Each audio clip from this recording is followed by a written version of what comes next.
UFC 311 is here, and it's time for my in-depth predictions and breakdowns. Headlined by the return of Islam Makhachev in his rematch versus Arman Tsarukyan. This is going to be an absolutely stacked card. I can't wait. Starting off with the early prelims, we've got Tagir Ulanbekov versus Clayton Carpenter.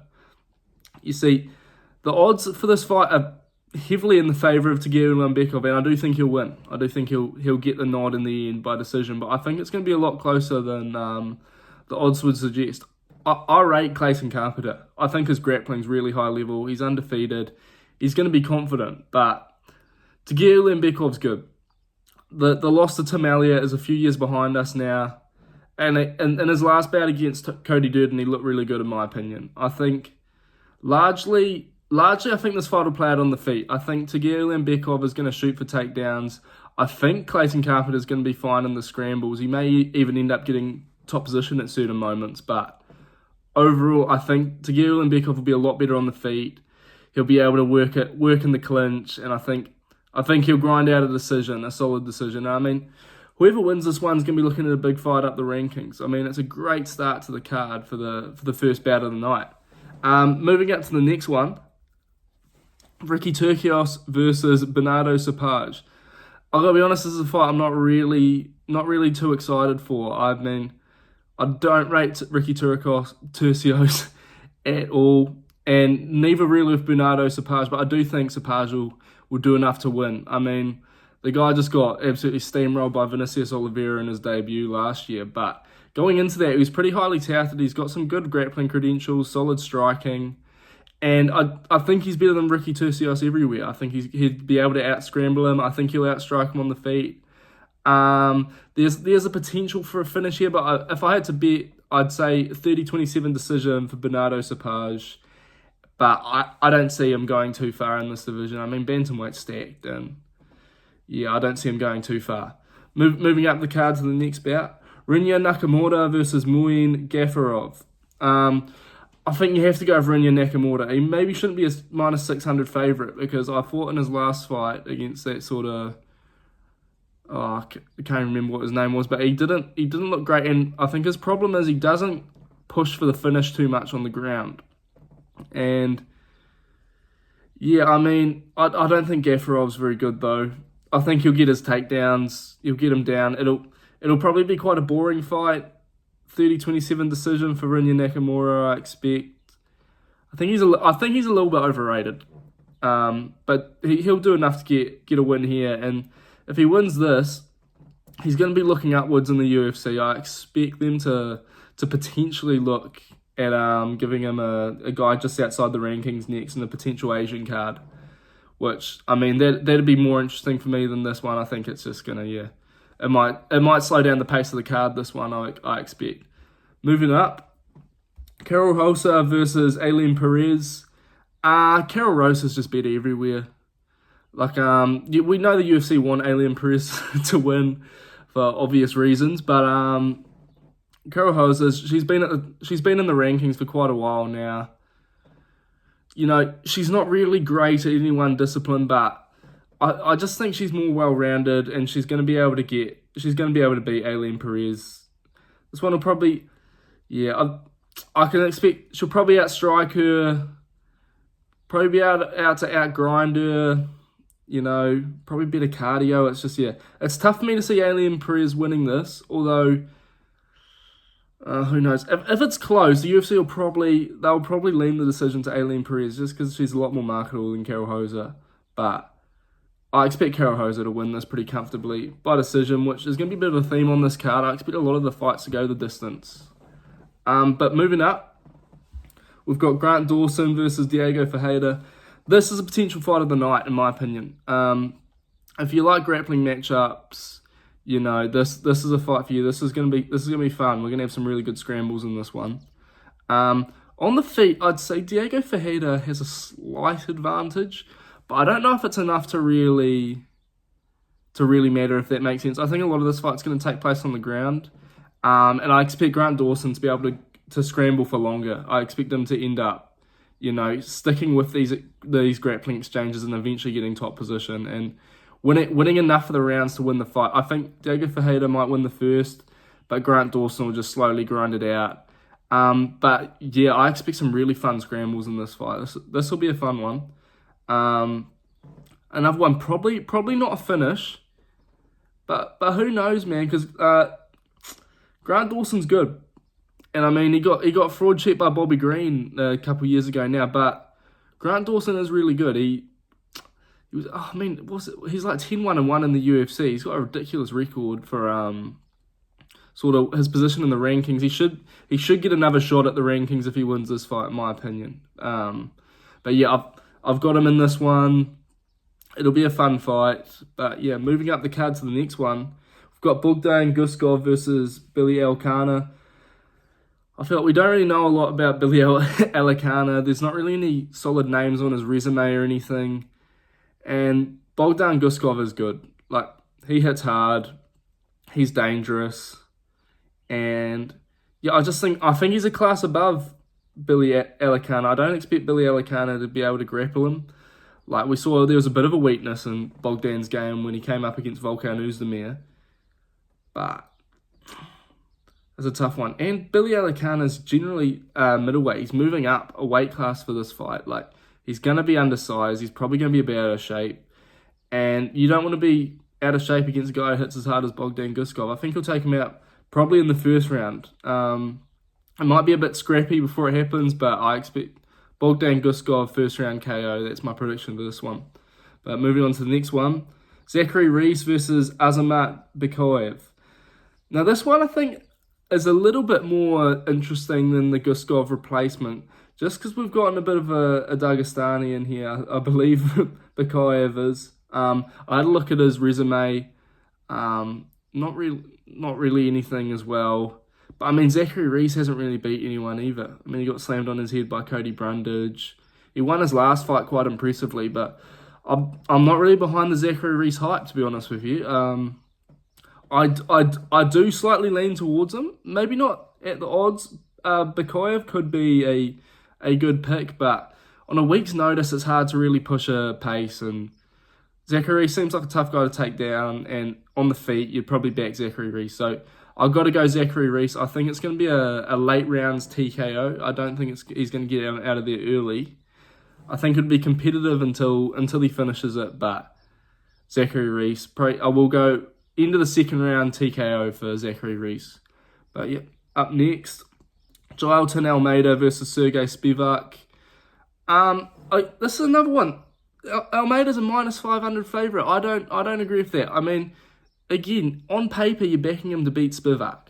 Because generally, Spivak is one of those guys that against sort of, your lower tier heavyweight, your chubby heavyweights, he's going to win. He's got solid grappling fundamentals. But when he comes up against an athletic guy, he almost always loses. But generally, it's from the striking he loses. He generally doesn't get out grappled by anyone apart from, even Aspinall didn't take him down. So if Almeida shoots, I'm actually interested to see scrambles in this one, which you'd assume he'd shoot. I think it's going to balance out a lot, and it's going to end up on the feet. And on the feet, I do back Jailton Almeida, so I'm going to go with Almeida by decision in this fight. But I expect this to be close and competitive, and I expect it to be a sort of, not a fraud check for Almeida, because he's kind of already been fraud checked, and also, we're at a point now where we kind of know what he is. He doesn't have much of a plan B. And Sergey Spivak's going to make him need a plan B. So, it's tough. I really can see Spivak winning this as a big underdog, but, my brain's just telling me Almeida's better. Because he is better. He's a better grappler, but is he so much of a better grappler that he's just going to... No. I've got to go Almeida. I think he's going to have a slight striking advantage and a slight grappling advantage. It'll be enough for him to win, but it'll be a competitive decision. Now for the headliner of the prelims, we got Peyton Tabbitt versus Raoni Barcelos. Another theme on this card, a guy who's a way too big of a favourite. Listen, Peyton Tabbitt's probably going to win. He's legit, Peyton Tabbitt. He's a future top 5 fighter. What he did to Cameron Simon last year, absolutely absurd. Great grappling, great striking. We haven't seen him go into deep waters yet, and I don't think the 37-year-old Raoni Barcelos is that guy. A few years ago, I might have actually picked Barcelos to win, But, I mean, with the Arman Nurmagomedov result, the Kyler Phillips result, like, it's tough to see Raoni Barcelos having much for Peyton Tabbitt when we've already seen these other solid prospects get by him quite comfortably.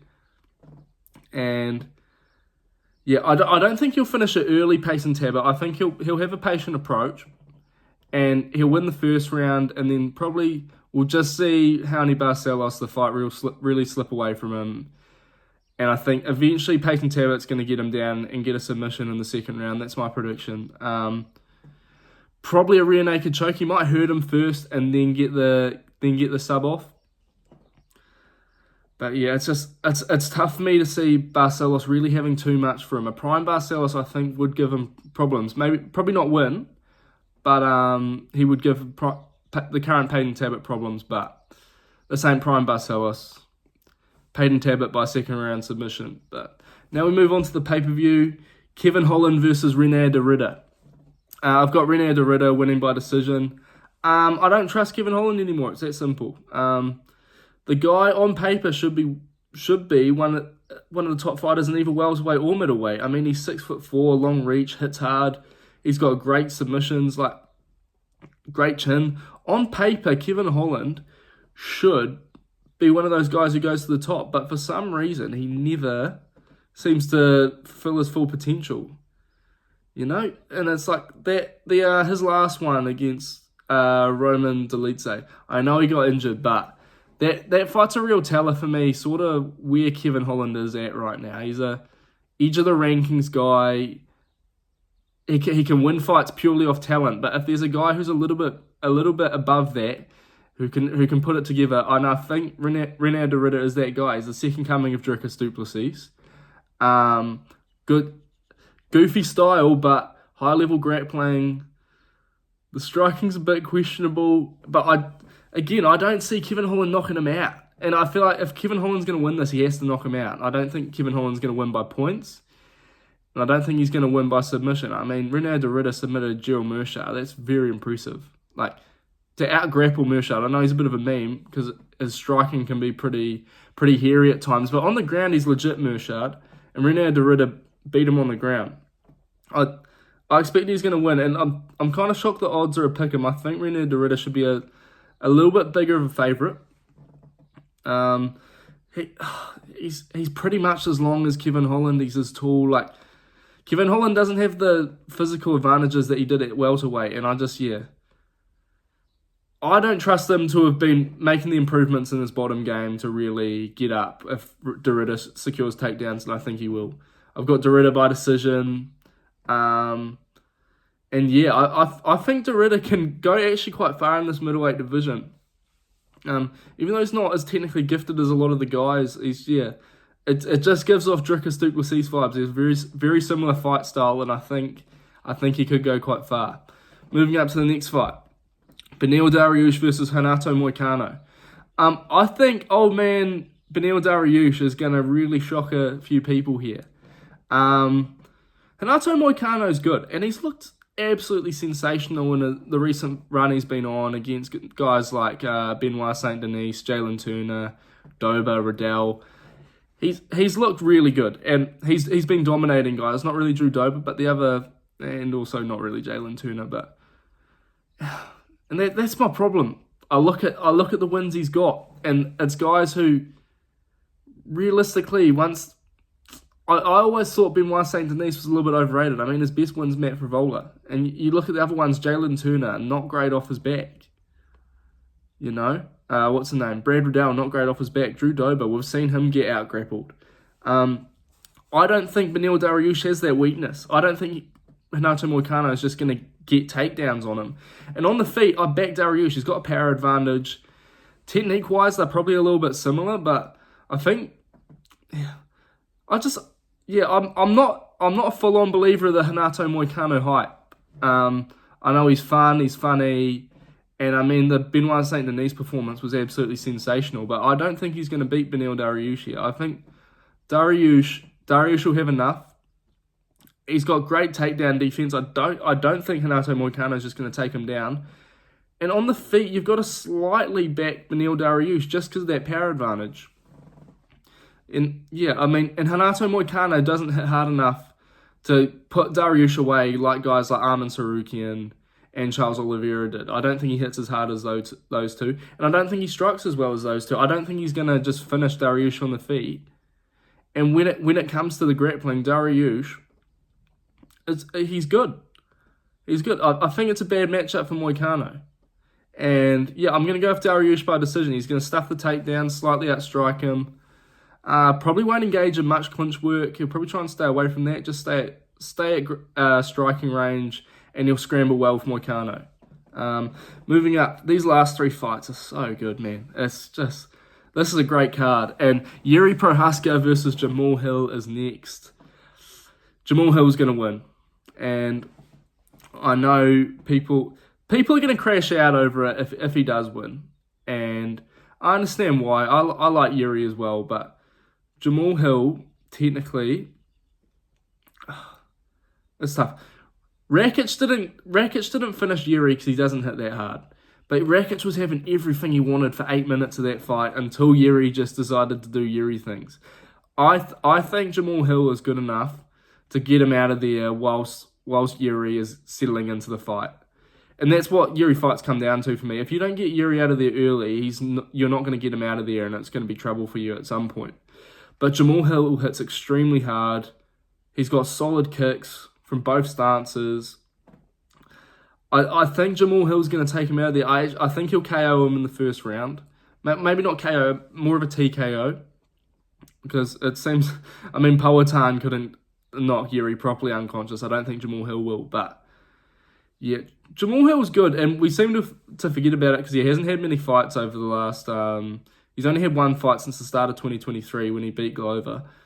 And obviously he lost in about 2 minutes. So he'll probably be a bit rusty, but he's technically good, and I think on Jamal Hill's come up, everyone rated him quite highly, and it's just, yeah, he doesn't help himself. That's the problem. He's just been so salty over the Pereira loss that people just think he's crap now, but he's not crap. Like, he's a solid fighter, and I think he's good enough to beat Yuri, who we don't know the damage. We don't know how the damage he took against Alex Pereira is going to affect him. Like in their first fight, Alex Pereira, it was a TKO, it was a little bit of an interesting stoppage. Like that didn't really hurt Yuri Prohaska, but now the aura's gone. You know, we saw his little like man bun thing all flopping around afterwards, and we don't know the damage it's taken to his chin. I can't pick Yuri here. If Yuri proves that he's still Yuri and that it doesn't matter, he can still take damage, keep going forward, and eventually he'll just outwill you, then I do think Yuri still has some potential moving forward in this division. But for this one, I've got to go Jamal Hill, first round TKO. Yeah, I think he'll get it done. Moving up to the co-main event, Merab versus Umar. Everyone's picking Umar, I'm not. I'm picking Merab. And every single Merab fight, I look and see his opponent has a better skill set than him. And it doesn't matter every single time. And I think it's going to be the same here. Rinse and repeat. Merab Dvalishvili, his cardio is too much. He's going to be able to hold Umar against the cage. He's going to be able to output him, and he's going to drown him and win a competitive decision, but a clear decision. That's what I expect from Merab here. Umar Nurmagomedov is better at every discipline on paper. His wrestling's technically better. His boxing and kickboxing's better. His jiu-jitsu's way better. But Merab has the cardio, and no one seems to be able to finish him. You know? Guys are landing shots, but his recovery's so good. His conditioning's just too good, and until Merab loses, I'm not gonna bet against him again, because he just keeps beating everyone. And he's fought the who's. He beat Jose Aldo. Who else did he beat? Cody Stamen. That was a good win at the time. It hasn't aged very well. Peter Yan, dominated Peter Yan. Like, because Umar doesn't dominate Peter Yan. I know styles make fights, but Umar does not dominate Peter Yan. I think a lot of people would pick Peter Yan to beat Umar. Beat Cejudo, and like Cejudo gave him trouble with that shot in the first round, but after that he took over, and he beat O'Malley clearly as well. Like, Merab's got all the names on his legacy. Umar's got a win over Sandhagen, which was a great win, but I mean, Like, there's nothing else on his resume. He's not proven. And also, Umar's not, he's not a grappler like the level of Khabib. Like, we've seen this. Like, Corey Sandhagen had no problem scrambling with him. Are you gonna tell me Merab can't scramble with Umar? Like, Merab's gonna be able to probably not out-scramble him, but later in the fight, once the cardio kicks in, Merab's gonna be able to out-scramble him then. Like, I expect Umar probably takes the first round, lands a good shot, grappling's reasonably even, Umar's getting slightly better of it. But as the rounds go on, I expect Merab just to take over this fight and win another decision.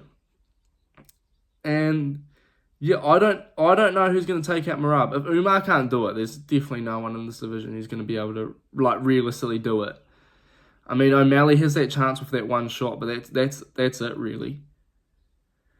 And yeah, it could be worrying times, because I don't see people taking that belt off Merab. He's probably not going to move. He's not going to move up a weight class. He might just reign over this division for the next few years if Umar can't beat him. So yeah, that's my pick. Merab by decision, competitive but clear. We'll go with 48-47 and maybe 49-46 in there. Moving on to the main event. This main event is absolutely unreal, and we all know it. I feel like I have a similar take that everyone else does. They know everyone knows Arman has a chance in this, but it's hard to pick against Islam. Those odds are way too one-sided. Minus 400 for Islam. He should be minus 200 in my opinion. I mean, my bold take for this fight is that Arman Tsarukyan out-grapples Islam Makhachev. And I honestly think that's going to happen. Like, you look at the way Poirier scrambled with him, Volk scrambled with him. I think Arman Tsarukyan, especially early on in the fight, is gonna have the better of the grappling and probably even have some top control time. I expect Arman to pick up a couple rounds early on. But one thing I've just noticed in Arman's fights is his cardio is questionable. And we've seen Islam go 5 rounds multiple times now. And in the Volk fight, I mean, it took until the last 2 minutes for him to really slow down. In the Poirier fight, he didn't slow down. Like, I expect Islam, this is going to be a very sort of typical champion performance where he takes he gets all the last 3 rounds and he remains on top. I think this fight will go the distance. I don't see either man finishing each other. I don't think Arman has what it takes to finish Islam. And I can't see Islam finishing Arman either. Islam's just a better striker than Arman. Like he just is. Arman's definitely improved with his striking since their first meeting, but I mean, so is Islam. Islam's striking with the best of them now. He's hurting everyone in the division, and I mean, a lot of that is due to the grappling threat at the same time. Like, he's obviously not as good of a striker as Dustin Poirier is, but when you add in the threat of the takedown, it evens it out. But there's still a threat of the takedown in this fight with Arman. Arman, in their first fight, Islam out-grappled Arman, and that's going to be in the back of Arman's mind for this. If this was almost, I think Arman would almost have a better chance if this was a completely fresh fight, and I know it might not make a hell of a lot of sense, but I think it was, if he didn't have the idea of the first fight where Islam, even though Arman gave up a good fight, Islam clearly beat him. And I know it was on short notice, but even in that first round, it was pretty clear Islam won that in my opinion. And I do think that will stick with Arman in this fight, and he might not be able to pull the trigger the same way you need to be able to beat, the pound for pound number 1 Islam Makhachev. So my decision, my pick is going to be Islam by decision, 48-47. I think Arman will take the first 2 rounds and we'll be like, oh my god, this is actually about to happen. But Islam will show the true champion that he is. And hopefully, I mean, afterwards, it'll either be Charles Oliveira next, or hopefully Shavkat beats Bilal and we can get that double champ fight, because I think that's really that would be ideal, a Shavkat versus Islam fight towards the end of the year. That would be perfect in my opinion. But that's my picks for the card. If you check out my TikTok, I've got them on there as well. I mean, it's a great card, ain't it? I expect fireworks from start to finish. I'll be on a boat for it, but you best believe I'm finding a way to watch this whole card. Right. See you guys after the fights.